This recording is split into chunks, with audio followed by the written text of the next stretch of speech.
నమస్తే. కోణార్క్ సూర్య దేవాలయం గాలిలో తేలే విగ్రహం మరియు 52 టన్నుల భారీ అయస్కాంత రహస్యం. 13వ శతాబ్దంలో నిర్మించిన ఈ ఆలయం ఒక బ్రహ్మాండమైన రథం ఆకారంలో ఉంటుంది. కానీ దీని వెనుక ఉన్న సైన్స్ మరియు మ్యాగ్నెటిక్ రహస్యాలు నేటి శాస్త్రవేత్తలకు సైతం సవాలు విసురుతున్నాయి. ఈ ఆలయ శిఖరం పైభాగంలో ఏకంగా 52 టన్నుల బరువైన ఒక భారీ అయస్కాంతాన్ని ఉంచారు అని చరిత్ర చెబుతోంది. ఆలయంలోని ప్రధాన రాతి స్తంభాలలో కూడా ఇనుప పలకలను అమర్చారు. ఈ పై భాగంలో ఉన్న అయస్కాంతం క్రింది ఇనుప స్తంభాల మధ్య ఉన్న ఆకర్షణ శక్తి వల్లే ఈ భారీ ఆలయం వందల ఏళ్లుగా ఎలాంటి సపోర్టు లేకుండా నిలబడి ఉంది అంటారు.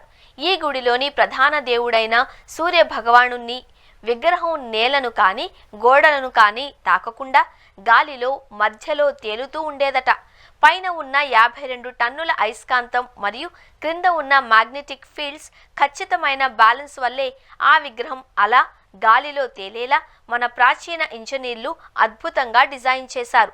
ఆలయానికి ఉన్న 24 రథ చక్రాలు కేవలం అలంకారం కోసం కాదు, అవి అద్భుతమైన సూర్య గడియారాలు. వాటిపై పడే సూర్యుని నీడను బట్టి 1 నిమిషం తేడా లేకుండా ఖచ్చితమైన సమయాన్ని ఇప్పటికీ మనం లెక్కించవచ్చు. గుడి పైన ఉన్న ఆ భారీ అయస్కాంత శక్తి ఎంత బలంగా ఉండేదంటే సముద్రంలోకి వెళ్లే ఓడల దిక్సూచిలు పనిచేయక దారి తప్పి ఒడ్డుకు వచ్చి గుద్దుకునేవి. దీనితో బ్రిటిష్ వారు ఆ 52 టన్నుల అయస్కాంతాన్ని తొలగించారు అని చెబుతారు. అయస్కాంతం తీసేయడం వల్ల గుడి బ్యాలెన్స్ తప్పి గోడలు కూలిపోవడం మొదలవడంతో ప్రధాన ద్వారాన్ని పూర్తిగా ఇసుకతో నింపి 1903లో శాశ్వతంగా మూసివేశారు.